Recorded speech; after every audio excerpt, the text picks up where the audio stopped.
మనుషులు ఎవరు భరించలేంది, ఉండలేంది, ఎందుకు ఉండాలనో అర్థం కాంది.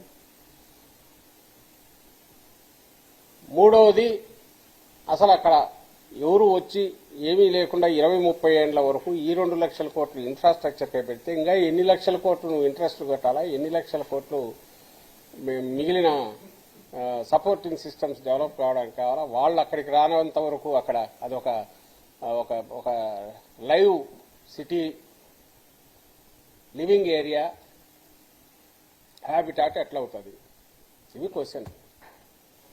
వేరాజ్ జగన్మోహన్ రెడ్డి గారు చెప్తున్నది సేమ్ ప్రాంతమే, కానీ జగన్మోహన్ రెడ్డి గారు చెప్తున్న దాంట్లో ఇమ్మీడియట్ గా ఇందులో ఏ 10% ఖర్చుతోనో క్యాపిటల్ యాక్టివేట్ కావడమే కాకుండా రాజధాని ఇవి ఇప్పటికే పూర్తిగా జనావాసాలు అయినందువల్ల, ఆల్రెడీ కనెక్టివిటీ పూర్తి ఉన్నందువల్ల బయట ప్రపంచంతో సంబంధాలకు విమానాశ్రయం రూపంలో కావచ్చు, రైళ్ల రూపంలో కావచ్చు, లేదా ఇప్పుడు పోర్టు రూపంలో కావచ్చు, ప్రపంచంతో ఇప్పటికే పూర్తి కనెక్టివిటీ ఉన్నందువల్ల, బిజినెస్ హబ్స్గా ఇప్పటికే డెవలప్ అయినందువల్ల కేవలం ఒక 10% ఖర్చుతో, అది కూడా ఒకేసారి కాకుండా దఫాలు పెట్టుకున్నా కూడా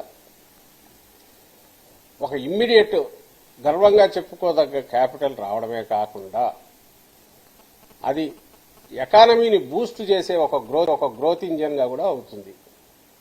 ఇది రెండింటి మధ్య తేడా.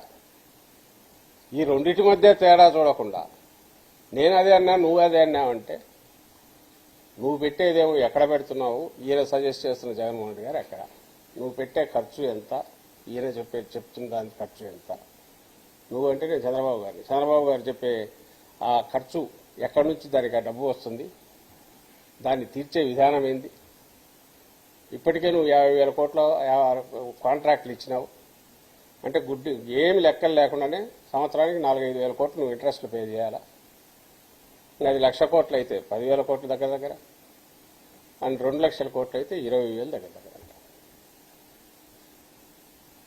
ఇంకా నేను చిన్న ఓట్ల నీళ్ళెత్తిపోయడానికి నువ్వు చేసే ఏర్పాట్లకు 3-4 వేల కోట్లు, లేదా ఎత్తిపోయడానికి అయ్యే ఖర్చులో, లేదా స్కై స్క్రాపర్ బిల్డింగులు చంద్రబాబు నాయుడు గారు ఊహిస్తున్నవి కట్టి అక్కడ మోడరన్ సెక్యూరిటీ సిస్టమ్స్తో హై స్పీడ్ లిఫ్ట్లు పెట్టి దానికి అక్కడ ఉద్యోగులందరూ మైండ్ సెట్లు మారి సెక్రటేరియట్ల 39వ ఫ్లోర్లో పోయి పనిచేసి మళ్ళీ కిందికి దిగి, లేదా ఏదన్నా అనుకోని జరిగితే ఏ రకంగా బయటకు రావాలని వాటికి డ్రిల్లు చేసుకొని మన ఉద్యోగులు ఎవరైతే ఉన్నారో, లేదా అసెంబ్లీలో అయితే శాసనసభ్యులు, లేదా హైకోర్టుకు పోతే అది ఎన్ని ఫ్లోర్లు కడుతున్నారో తెలియదు, ఎందుకంటే అన్ని రహస్యాలు.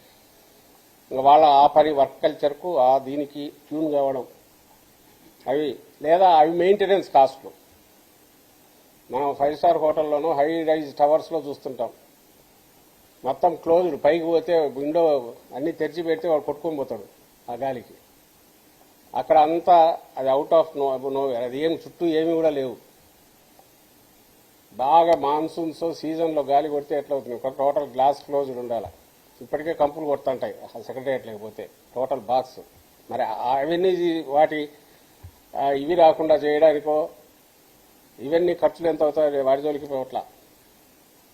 ఇవి లెక్కలేసుకుంటూ పోతే ఎంత, వీటన్నిటికీ తెలిసి అక్కడ ఉన్నట్టుండి చంద్రబాబు నాయుడు గారికి దాని ఏమన్నా చంద్రమండలం మీద రాకెట్ దించాలా, నేను అమెరికాతో పోటీ పడాలని అనిపించవచ్చు. దానికి 50,000 కోట్లతో నేనేదో బిల్ చేసి పంపిస్తాను అనొచ్చు, కానీ అది ప్రాక్టికలా. ఇంకా రాని క్యాపిటల్ గురించి నువ్వు భ్రమలు ఎన్నాళ్ళు పెడతావు.